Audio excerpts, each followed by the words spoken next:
these concert toms sound freaking sick. Love them. Yeah.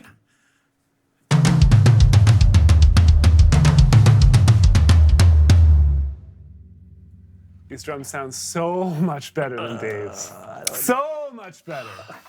I don't know. Today I have a rose between two thorns. Jared just committed a faux pas on the top of the show. He played the fill on double-headed toms. I don't know if we can allow that.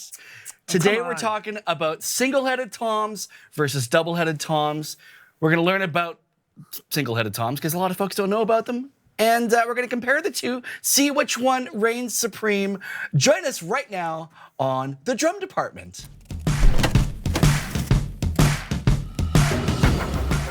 All right. I tried not to yell today. I felt Jared thought I was being a little frantic. Yell. You should yell. It starts right now. How you guys doing? You guys good? Yeah, doing very good. Yeah. This is an interesting topic. Yeah, This is definitely for the ultra drummy nerds that really care. I know, about and this kind of stuff. Dave's feeling a little bit antsy here because I pitched the idea and Dave's like, I don't even know what half of what you're talking about. Well, you're like double-headed toms. I'm like, what do you mean, like double-ply heads? I mean, I use that's fair. double-ply heads, right? But then you brought these two kits out, and now it makes a little more sense. Okay, yeah. Well, so what we're talking about today is exactly that. This kit here, this beautiful vintage Tama kit here, is what's called a concert tom drum set. So you'll notice all the toms only have single heads, hence what they will call a single-headed tom-tom, right? So that's what Dave's rolling on today, and Jared is playing our more traditional, what we see more often these days, is a double-headed kit. Because the thing to talk about here is the kit that Dave is playing, took over the world for 20 years. And then it sort of disappeared kind of like vinyl did. But it didn't go away completely, kind of like vinyl. And we're starting to see a huge resurgence in this sound again. And I don't know if it's just nostalgia or just a different sound choice again, but I absolutely adore these. I grew up playing these. My first memories of playing the drums were when I would sneak down into our basement. My brother had a Tama Imperial Star double bass kit in pewter metallic. And I would risk the beating I would get to go down there and noodle on his drums. And it was just, so cool. Those, the toms all flown and the open inside looked so rad to me. And just that sound, Phil Collins ran them forever. Still, if he played today, I guarantee you he'd still be playing his concert toms. Yeah. So my experience, I had a friend when I was young that had these, and I thought he cheaped out. Hold on. Back up. Yeah. I had a friend. That was the new record. That was 10 seconds. I had a friend back in the day who had a kid like this, and I'm like, man, you're missing the bottom heads. And I thought it was literally a way to save money. That makes is sense. one kind of benefit. Sure. I guess so. Eh? They do stack easy. And they're easier to transport. Those are probably quite a bit heavier than these ones. I bought that kit from Winnipeg, I believe. And, This one here? Or Alberta. And it ships really nicely because you can put certain drums inside of the others really easily. This is about half of that drum set. For whatever reason, concert tom kits back in that era when they made kits like that, they were giant. This kit, I think, is 13 pieces all told. Oh, wow. So, Well, you it's did a lot good of job. drums. You did a good job matching them. They're both Tama kits, too. Yeah, it worked out Which is good. nice. Props to Tyson, because that was all his. So everyone's going to get to hear this drum set, double-headed toms, single-headed toms, and we're going to play a little bit on their own, a little bit with music, correct? Yeah, but before we get into that, let's talk a little bit about the history of the Okay, let's talk about the history in a sec. Let's just go through. I'm going to go through each tom real quick. Come on. Why? Let's, No. Do you feel better now? Yeah, Jared, give it a shot. No, I don't listen to you. I don't. Come on. If I'm watching this, I want to hear the toms. I only listen to Kyle. You better have more than that, Phil. That's all I got. This is not going to go all I well. got. Or maybe it's going to go really well. All right, let's go into the history. Thanks for playing those, Let's Dave. go into the history of it. So, concert toms, everybody. The reason they're called concert toms is because they came from concert music. Jack, if you would put up picture number 1, please. So here is an image of a set of actual concert toms. Now, why do they have single heads on them? Well, they tune to a specific note much easier. You're not competing with that bottom head. They have a drier, sort of a more barky tone, Dave, which you aptly just demonstrated for us. The old joke in the studio used to be that these sound like barking seals. Can I play just the low tom? I don't Listen know. to how long Can it you? rings out for. No. Let's find out. This is crazy. It's still going. Isn't that something? It's still going. So those toms existed in concert bands, which is cool. Thanks, Jack. That was great. So what the first time we really see or hear concert toms came about during the mid-'60s when Hal Blaine decided he wanted more sound choices. Thanks, that was perfect. More sound choices on his kit. Now, if you look really close in this picture, you'll see there's a little 4-piece blue sparkle Ludwig kit in the middle of this huge number of Blameyer rack toms there. Those are all concert toms mounted on 2 lighting stands from the film industry. And those are the sounds that Hal added to so much music because he wanted more voices, more pitches, right? And we're going to play a couple of examples in a second of what concert toms sort of became. But show the next picture of Hal's kit. There's another example. You can see he's got like 4 toms on one and I think 3 or 4 on the other there. Just gave him more choices. And because of that, though, he was the most recorded drummer at that point in the history of the world. So all these pop tunes came out with all these sounds. And of course, all the drummers are going, hey, I need more drums. We got to make more cool sounds. And of course, the drum companies are going, ooh, we're going to sell these guys lots of drums because they got to add all these drums to their drum kits. Makes sense. Yeah. So let's have a look at some of the greats that were playing these. So Nigel Olsson on his classic Slingerland kit. Does he still play that? Yeah. He plays D-dubs now. Does he play? He doesn't use concert toms. Not on the last tour, he did not, but he did for a while. And you'll notice, if you go back one sec, Jack, please, if you can.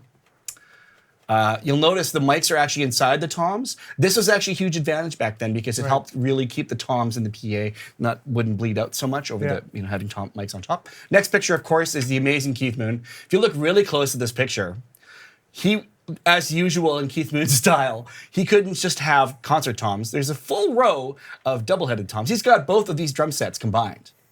What an amazing approach to playing the drums. Wow. That's like early like Terry Bozzio. 2 row. Exactly. Yeah. So, and of course, one more here to show. This, of course, is Alex Van Halen's kit. This is something we saw really commonly in the 70s. Before guys would start buying kits like this with no lugs or even bearing edges in the bottom of toms, they would take apart their existing kits and get the same sound. So you'll notice all the rack toms have the heads removed from the bottom of the hoops and all that. So this is such a silly drum set. And for Alex Van Halen, this is actually considered a relatively normal drum set, right? So, but it's super common. Thank you, Jack. But so that's what they look like. That's where they came from, and that's how we got to them. But let's hear 2 classic examples now of concert toms in action.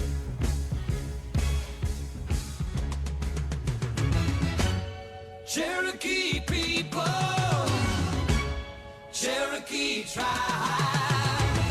so proud to live, so proud to die.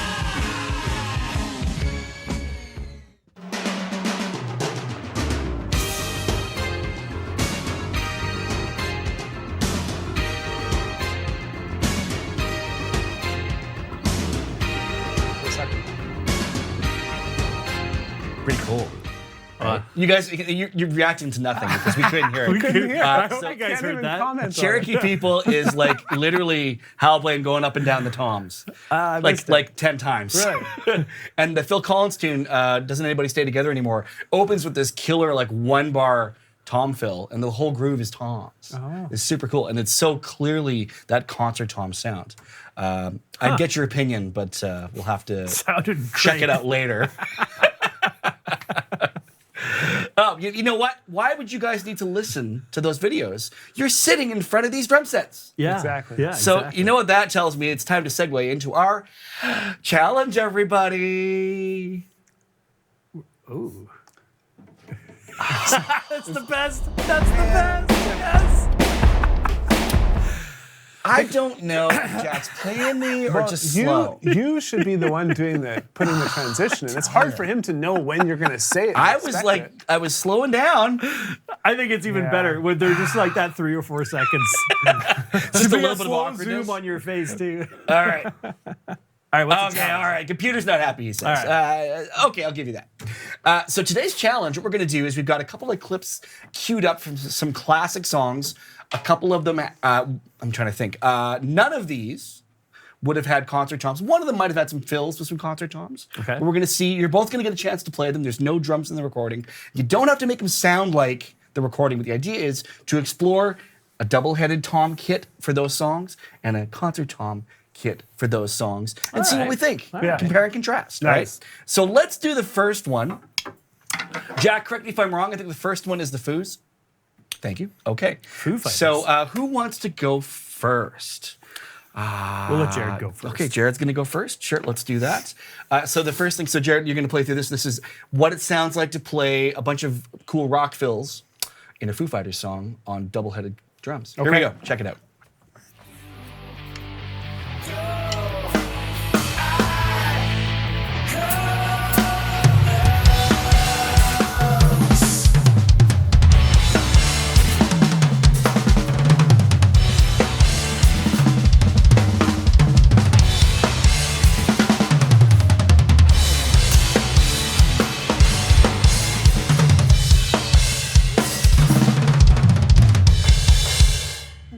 Very nice. All right. Yeah, I gotta say that's pretty good. Yeah. Very rich sounding, nice and full.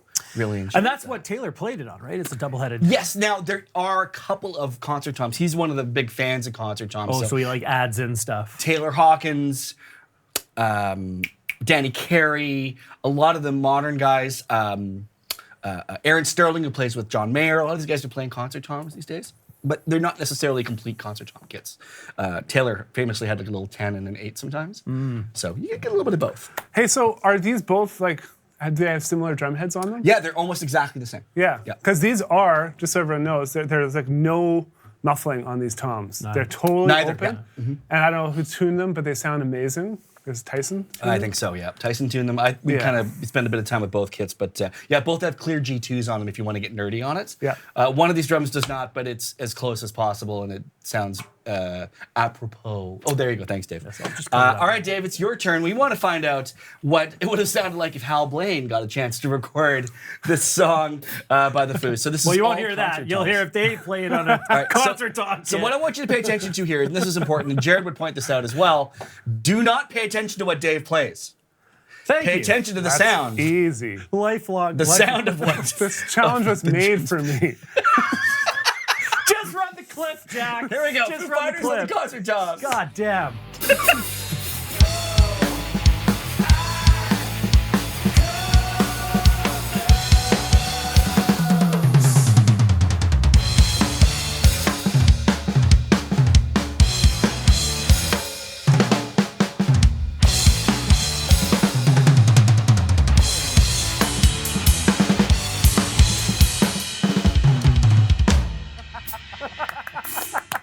Okay. Very nice.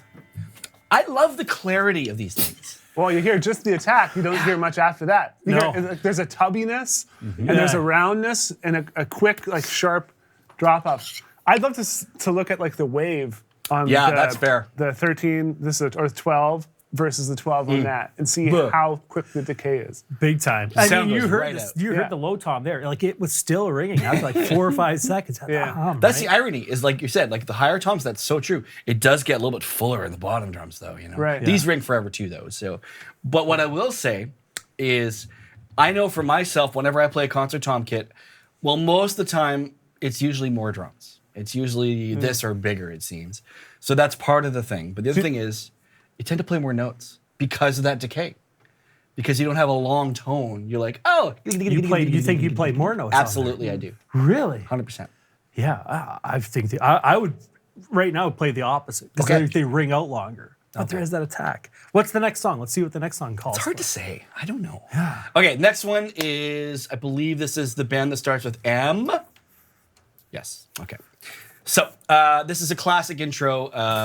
Jared's going to play first. This would make sense. This was recorded here in Vancouver on a set of Gretsch double-headed drums, Oh, even though he doesn't play Gretsch I was going to drums. say, when did he play Gretsch? Hot take. That's a secret. It's in the video, so don't blame me. All right, here we go.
Yeah. Heck yeah. Sounds good. That's the way it This should, kid is so fun to play. it should sound. And thanks for going Alex Van I'm Halen scared. band. Have you ever heard a 24-inch, whatever you call this, a rider crash that sounds so beautiful when it's crashed? It's true. And we went with few and far the between. with the big uns for both kits. This They is both have 24 as well? 24s. Oh, yeah. I got a 602. I have a 26 upstairs. A 602? No, I think it's a big beat. A lot of symbols. Giant beat. It certainly is a giant beat. Yes. All right. So now that's kind of what we expect that to sound like. It's got that big, full, fat, Spongy meaty toms. right? Spongy So toms. now we're gonna get this kind of a drier, pointed thing. So Dave, let's see what you can do with this. I'm sensing there's some magic in these concert toms. Maybe it should have been recorded on this, but there's only one way to find out. All right, let's do it. There we go.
Yeah, I mean, it's just not. It's not as fat. It's not the same. But here's the thing. If that song was recorded in, say, 1980, that's the drums they would have used. Because so? this was the thing in style. But it was recorded in the 1980s. Well, not in 19... No, it was recorded in 89. 89. I said 1980. Oh, I thought you said 80s. Yeah, no, 80. Okay, yeah, Sorry, yeah, yeah. fair enough. So that would have been interesting, you know, because back then we had that really dry, dead drum sound. Yeah. Such a different approach, because that's such a classic, giant drum sound. I feel like we should have taken off the front head as well. Oh, yeah. And we should have mic'd them from the inside. We talked about that, yeah. Why didn't we? Decided not to. Decided again. Because the clips didn't fit? Because honestly, if you mic them, Yeah. I'll tell you the truth. If you mic them the underside, in this situation, you don't get the same advantage. If you're in a recording studio and you really wanted the isolation with the toms, you can do it, but it doesn't matter for what we're doing. Right. And actually, you get more of the room with this. It sounds a little fuller. Yeah, yeah. Yeah, Dave, I was going to say that I'm What are you like doing? afraid of It's like if it's hoop rash. Yeah, it was this close to hitting hoop To be rash. fair, this is a 40-year-old drum kit with 40-year-old hardware, so it's a little bit tired. It's in beautiful condition. It is. yeah, It is. I you know what a soft spot I have for this drum set. Yeah. So what do you think? I don't know. I mean, that's what I want to hear is on that for that song. Yeah, it's hard to take out what you already know exists in that. It's almost like you need some frequency room in the song if you want to use these drums, you know? I like Give me a that. little bit of space in that mid-range or maybe a little bit higher. I don't know. Okay. All right. I feel like, though, if for certain applications, maybe where they're triggering tom sounds, Yeah. that would be better, right? Like you want this? Totally. Well, it'll- you just want the quick decay. Yeah, You just yeah. want the attack, and then whatever sounds coming out the front of the house is not Yeah, that. maybe. That's actually a great point. I wish you all could be here in the studio with us and stand about 5 feet from both drum kits. This one sounds great. This one fills the room. Yeah. Like, and it gets fatter and deeper the farther back you go. Like, if you're in the hallway over there, it just sounds massive. Yeah. But the closer you get to it, it's that proximity effect thing that sounds, because it's going out and down. Yeah. You don't really, like, you have the worst seat in the house for how these drums actually sound.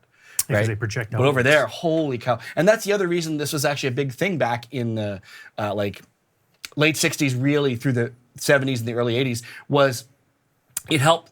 Drummers didn't have the big PA systems, and they were starting to get that, but they didn't have the same mics and stuff, right? So they needed drums that would keep up volume-wise. And of course, this, like if you're playing, imagine you're playing in front of 20,000 people and you're kind of relying on your drum sound to carry through that. This is going to help you a little bit more than this will, right? Okay. This is great in a mellower environment in that sense because you can really control that. But this is the one that kind of pushes out. It's really interesting. Okay. Have you seen those drums? I think they're North drums. I've been wanting a set of The them. horns. Yeah, and I don't know if you guys seen those online. If anyone knows of one in good condition, make sure you tell us. Because we'd like to have one here. Yeah. To have, but yeah, they're basically drums that look like a big horn on the front of it, and so all the toms have the sound shoots out, and presumably that was done for a live audience, Yeah, exactly. right? Yeah, it's taking this idea and pushing it further. Slingerland actually made for a while. I wish I had a picture of this. They had a thing that would come out here. Yeah. And they actually did a run of concert toms where there's actually like a V notch cut out of the front, and then that back end looks like a. Oh, I've seen that. It looks like a tuxedo jacket. Yeah. Kind of, right?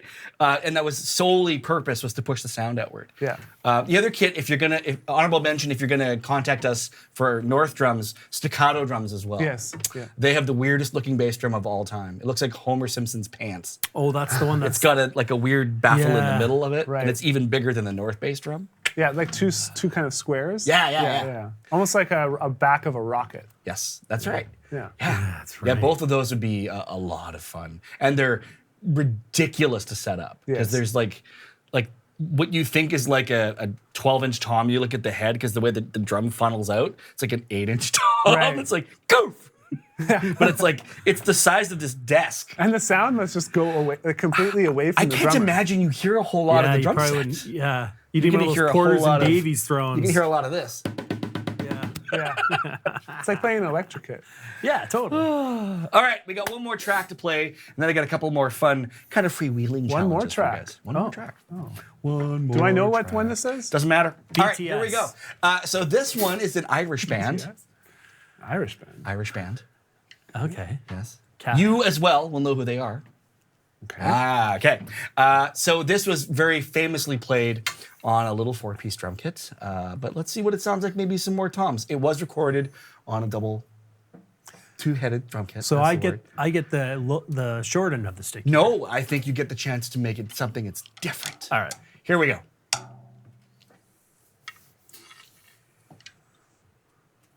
Now.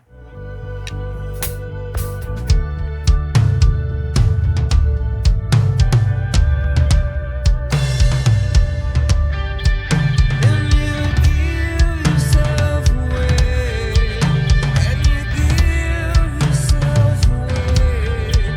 And you give. And you give. And you give yourself away.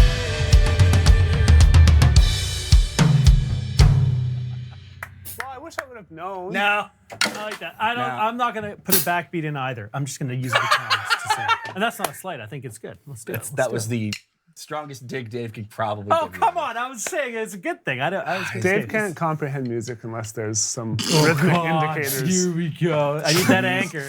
Okay, Jack. Someone in the chat says, I think it was David Oakes says, with or without bottom heads. I love it. It's so good. That guy should win. All right, give him so a prize. let's experiment with the sonic landscape, Dave. All right, here we go. So here it is, the same thing as if it was recorded in the 70s. Now.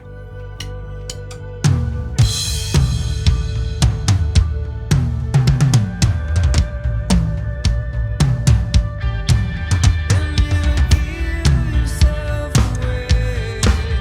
And you give yourself away. And you give. And you give. And you give yourself away. That's what was the song. The big roundhouse fill. You just gotta patch it right Easy, there. easy fella. It's live, baby. All right, let's go. I really enjoyed that now because the drum sound on that song's pretty dry. Yeah, it is. So that really suits it. I kind of like the different voices. And this sounds great too, but it's almost too much. Whereas I thought it really suited. I agree. I thought that kit suited that song better than this kit. No kidding. Yeah. Larry Mullen, what were you Things you think- learn, guys. What were you This thinking? is great. All right, two more fun quick challenge. Actually, one more fun quick challenge. We'll do that one at the end. So there's a classic song that every drummer knows, Wipeout.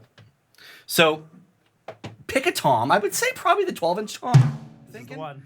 So I want to hear what that would sound like between the two drum kits. So Okay, so one bar on, one bar, one bar, one bar. one bar. sure, we could try that. Sure, let's do Okay. that. Yeah. You start. I start.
doing a 12-bar phrase. I there. don't know what to do. I was doing a 12-bar phrase. You guys are playing the blues. Here we go. I liked it. Oh, I see. I felt blue. I don't know about the rest of you guys. That sounded really cool. And to me, this is what sounds right. Yeah. Really? I didn't even. The- You kind of Okay. got. This kind of has What that sound. The thing I want to show here, this floor tom sounds killer, right? Yes. Hit it. That one sounds like it's gonna crush the earth. It's like Yeah. so much lower. Yeah. They're both 16s. But that's remarkably different. And this one's not tuned high. You think? Well, I was going to say, like, is it? We should put the It's tension considerably- watch on it. Let's do a roll. There Alternating. One dun dun dun dun dun dun Okay. dun. you go. Oh yeah. Okay. Do it.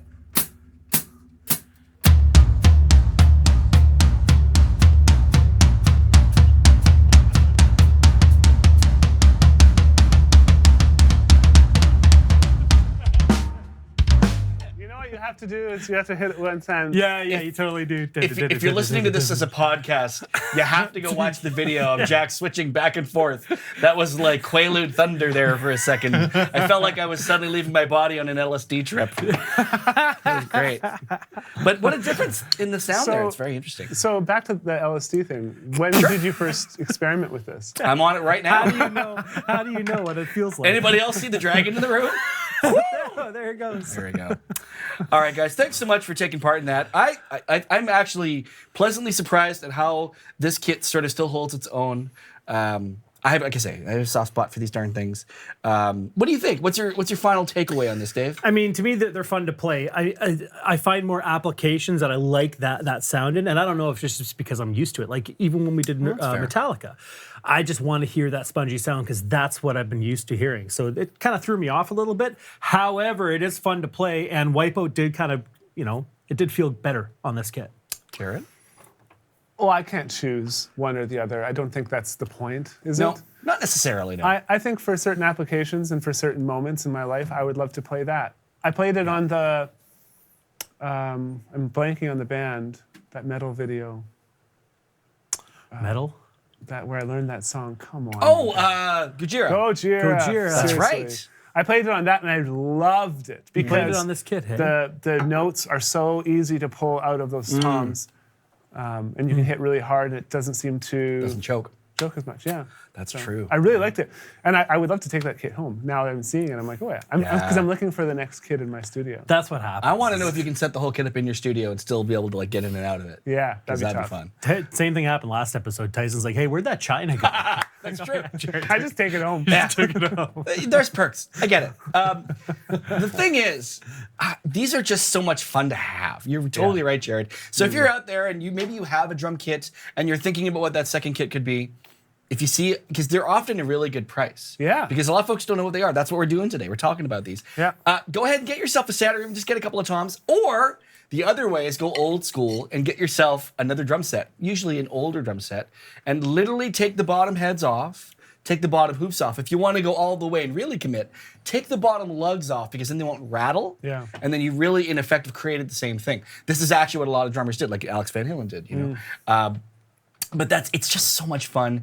And for me, when it comes to concert toms, I don't usually play more than a 5-piece drum kit, 6 if I'm feeling really excited or someone else provided the drum set. But if there's concert toms involved, I want all of them. And I'm gonna just change up my voicing all night. Oh, I wonder what this fill. I'll play the same fill 9 times in the same song, but I'll play different tom combinations. Yeah. And I'm like, that's awfully satisfying. Yeah. Well, it worked for The Who. Yeah, it's like Pat Boone, Debbie Boone. That's like Pat Boone, Debbie Boone. That's like Pat Boone, Debbie Boone. Right? All right, moving right along, we're going to get right into one of, I always say that, I'm not going to say it today. Your I'm just favorite- going to say, it's time for Groove of the Week.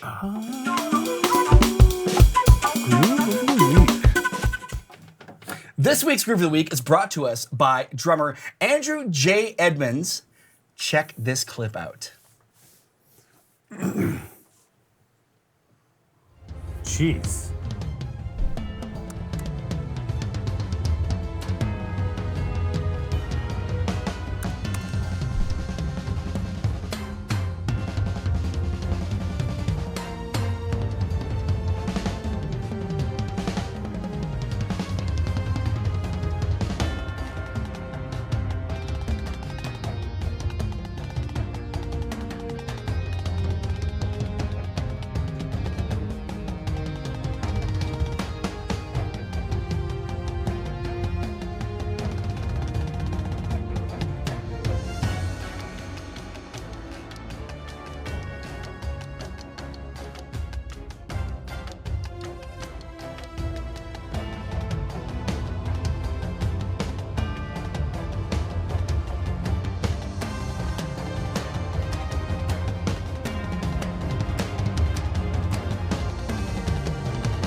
bet you that guy has really tight butt.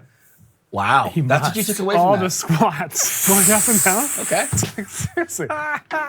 Yeah. I don't know what I could say to that.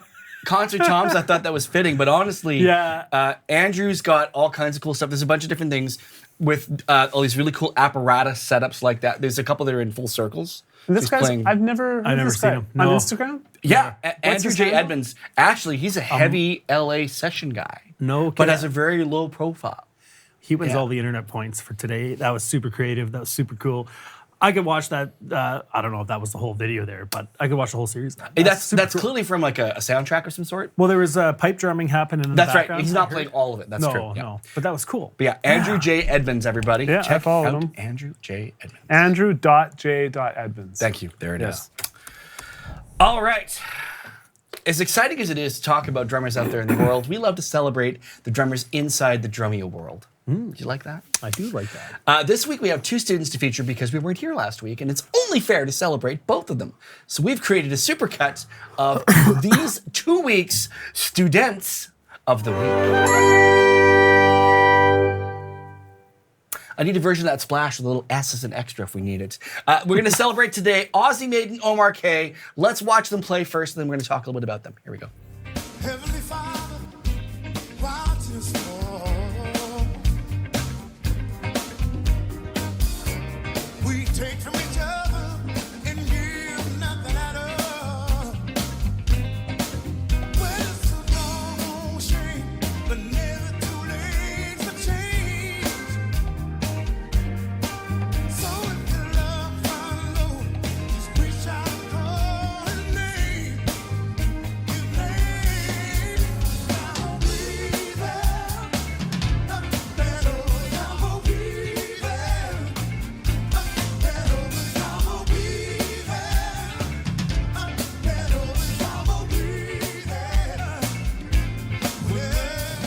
Ya lo sé, lo que eres corazón. Mírate y ves que eres lo peor. Y ya no hay nada que me sirva en tu interior. Es que yo por ti no doy ni un duro amor. Awesome stuff. Great drumming, but even better Lamborghini Countach poster in the first Oh, I one. missed that. Call. I recognize Aussie, mate. He's been to a VIP week before, Yeah. and he's doing great, Yes. sounding way better than the last time I heard you, man. Congrats. And I think that's the first time I've heard that other. Omar member. K, yeah. So Aussie, mate, the first drummer, the one who played the James Ingram, Michael McDonald classic, Yamo Be There. Peter, of course, started playing the drums when he was 13, played for about 11 years, but not serious. But he was kind of a pro at that point. I know that's true.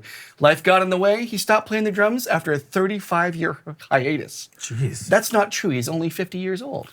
Yeah, that math doesn't work. You know. But he says, thank you to Jared Falk and Drumeo, as I now have a renewed passion for drums in my life.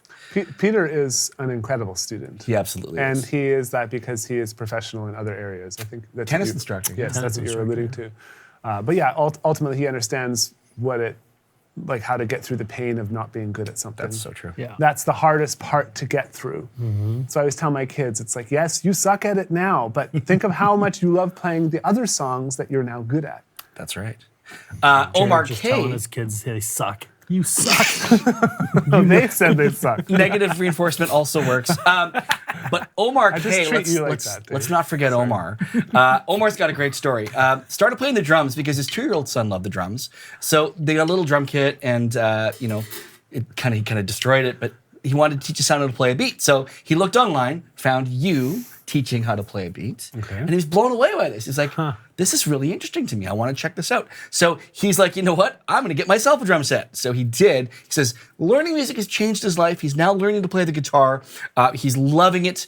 He says he's finally assembled a band, and they now have a blast when they get together, which is extremely difficult because they're all pilots, and their schedules don't match very often. But he says the objective is to have at least 10 songs together with all of them to throw a party for his 50th birthday party. Super cool. Very cool. Congratulations, Question Omar. for Omar: does he bring a practice pad in the cockpit when he flies? Is that legal? Is that allowed? I know one of our other members used to do that. And I he don't got know a if I lot- want my he pilot practicing got a paradiddles. lot of practice. What would Singles. a, It what would a wasn't band paradiddles, of singles. pilots? Oh, that's okay then. What would a band of pilots like? What would their band name be? Oh. I don't know, but I had a friend that had Stone a, Temple Pilots. There you go. I had a friend that had a band all of bass Hold on, players. back up. Probably. How about? This is your captain speaking. No. It's your captain speaking. I thought it was great. It was a band full of bass players, and he called himself Bases Loaded. I had a friend who was in a band that was called Nuns with Guns. There was no nuns in the band though. So congratulations to our students of the week. How do you say students plural? Students? Studi? Students. Students. If you want to be part of our awesome drumming community, it's not all just free stuff on YouTube. We have an incredible amount of educational material in our members area. We have 5,000 songs with and without drums, full drum transcriptions, something called the Drumeo method, which is going to teach you how to play the drums from a very beginner level all the way if you want to become a professional. How do you check that out? All you have to do is go to drumeo.com/trial for your free 7-day trial. Check it out. Yes, check it out. Wow, yours is way more direct. Yes, check it out. Go Most to the people website. who check it out stay. So I think We're very you'll confident. like it. Yeah, we're very confident in what we do. Yeah. We're all drummers here, and I mean, look at this episode. We're just talking about drum nerdy stuff. That's true. Yeah. And so you can basically, I mean, you can message us now off of the platform and Instagram or whatever. We'll obviously we're going to email as many people back as possible. But with Drumeo, you really get a lot more support through the student base. You have a mentor that's actually assigned to you when you sign up. So this mentor will be someone. It's kind of modeled off of the like I had Jay, the drum guy, and then you who used to work at You're the right. Long That's McQuaid. actually what it is. Yeah. And so Yeah, Kyle that's was right. kind of my mentor. I would go there, talk drums, what's new, what's good, and then we have that within Drumeo. totally and Musora. that. It's That's called, exactly. That's a great way of comparing. I love that. yeah. So you have a direct line to someone here. It's not like there's like some random support person that doesn't understand music. Like we Right. hire a lot of people who love music, and so they can help you out. They can recommend really good lessons for you. They can recommend good gear. We can we're here to help you. So. And if you think this is unscripted, after every episode of Drum Department, we stream for about a half hour to 45 minutes. with It's the fully community. unhinged. And we just shoot the. This is somewhat scripted. Shoot nothing. It's scripted for me. But it wouldn't be any fun if it was scripted for these guys. Now, come on, would it? First of all, Jared would not do it. And You would not Dave open would it just keep correcting it. So I don't know. It's time now to get on to Gear of the Week. So let's do Gear of the Week. I don't think the splash screen is long enough for us to switch. That's Groove of the Week. Oh, that's That's the other G. the other G. Gear of the week. I'm going to make you do that again. We're doing it again. We're doing it again. All right, it's time to check out Gear of the Week. There we go. So, the Gear of the Week this week, Dave is hiding. He's hiding it under his lead foot, his leaden foot. There it is. Boom. This week's Gear of the Week, Dave, you want to pop that pedal up for a sec? Well, Sure. I'm going to talk a little bit about it while you're doing that. This week's Gear of the Week is the Ludwig Speed Pro bass drum pedal. This this borrows or is an homage or a modern update from the classic Speed King. Oh, it bass has a drum pedal. footboard. Yeah. Oh, I wouldn't have expected that. There you go. So if you're a new drummer, you may not have ever heard of the Ludwig Speed King. If you've played drums for a while, you've probably heard of the Ludwig Speed King. It's the legendary pedal. It's the pedal that Throw it over John Bonham played. It's the pedal that Ringo Starr played. It's the pedal that Stevie Wonder classically played on Superstation. If you listen really close, you can hear the Speed King squeak, which is a known thing. But it's an incredibly cool feeling pedal. But this is the modern update. Thanks. I'm just going to show one quick thing here. So one of the key things about the Speed King that made it really unique was this angle right here. So it didn't use a chain. It actually used a linkage drive. But what they've done is they've mimicked the kind of throw and feel of that pedal, but updated everything else around it to kind of keep that sort of original idea going and giving it that sort of chain and pull feel, but by making the pedal much more modern and strong and all those great things. They've updated. That pedal was designed like 60 years ago. So a really cool beater too. I don't normally geek out on bass drum beaters, I was going to Yeah, say I the do. same thing. but That's it's very pretty cool. Jesus, can you get in on that logo? It's super cool. I love when companies they could have just done a normal beater with a screw on top, but they just Nice went touch. a little bit extra. Yeah. So Dave, you've been playing that for an hour now. Sure. Yeah. What do you think? I really like it. I will say when I first played it, this is out of the box settings, I would imagine. It was exactly out of the box, yes. It's one of the only few pedals where I actually adjusted the spring. It was a little bit too loose, but Okay. within a minute, I had it sitting right where I wanted it. It's got a nice whip. You can put some good pressure there.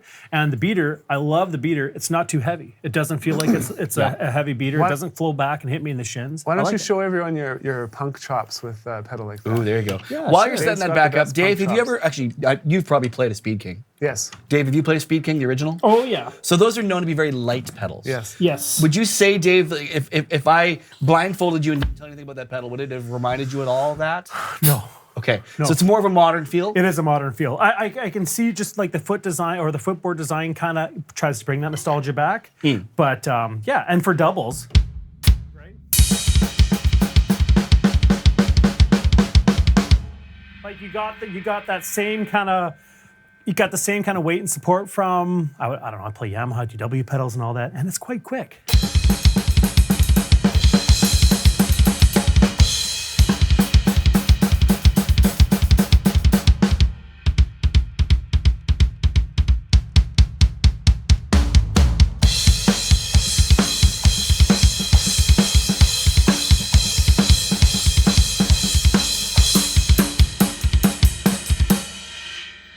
Yeah, it's feels good. It allows me to do what I want to do with it. I played it for like, I don't know, a couple of minutes. And what I felt, I usually don't like really eccentric cams like that. Yeah. I don't like that whip. A lot of times Yeah. I find I lose a bit of the momentum because I just don't kind of play that way. I like round cams because I like Yeah. the feedback. I actually found this one was really nice. I didn't feel out of place on it at all. No, it's got that nice quick little slap, and for slide, I love the board. Yeah. The footboard's so nice.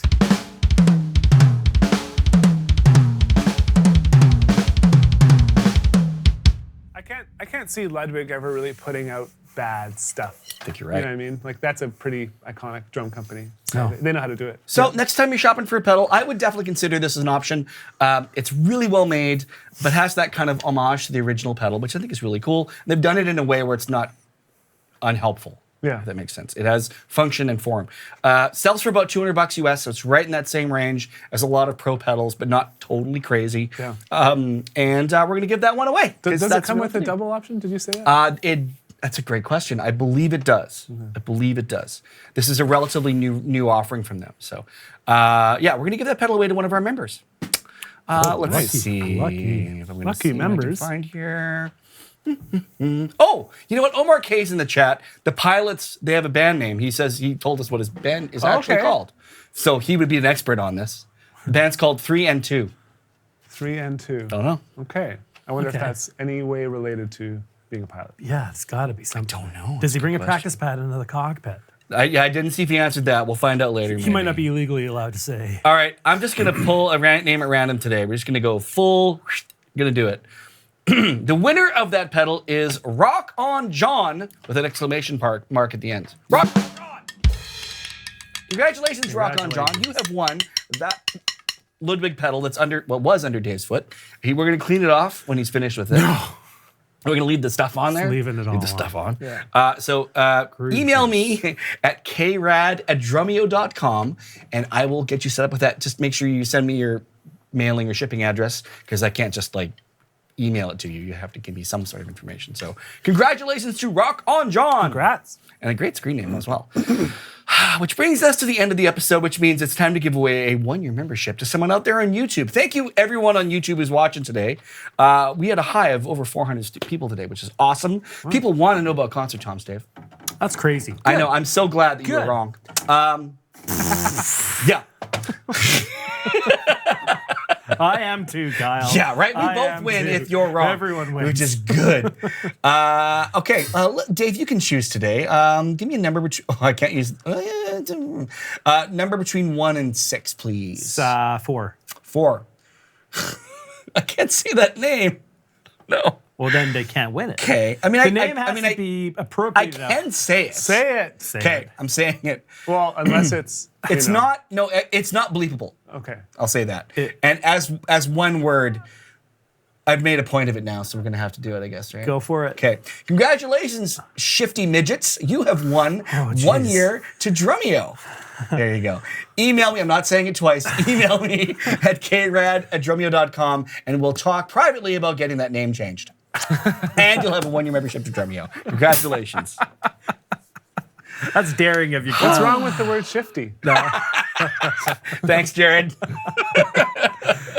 Cool. So, everybody, I hope you learned something about concert tom kits. If you don't have a set, maybe go get a set. It's so much fun to have. Or rototoms. If you don't want to get a whole set of concert toms, get rototoms. All right. Kyle, you haven't played it yet. Yeah, we'll switch places Let's here. switch places. Let's let Kyle and Jared And join us out. for the members, we're going to come right back. We're going to answer your questions. I hope you have some great questions about these drums and those drums and all the drums, because we'll answer them for you. And until then, we'll see you guys soon. Stay tuned next week. We're doing something totally fun next week. It's going to be, well, you'll see. I'm not going to give you. Let's hear away. Kyle play rope. Away. Rope? Sure. Yeah. Okay. I can do it. Or all three of them if you have time. Is Dave done? He's just leaving? Finally. I got to deal with Dave's mix. See what that looks Oh, like. it's gonna like blast you. It's not bad. Sure, hit me with it if you can there. I'll, Ooh, big sticks.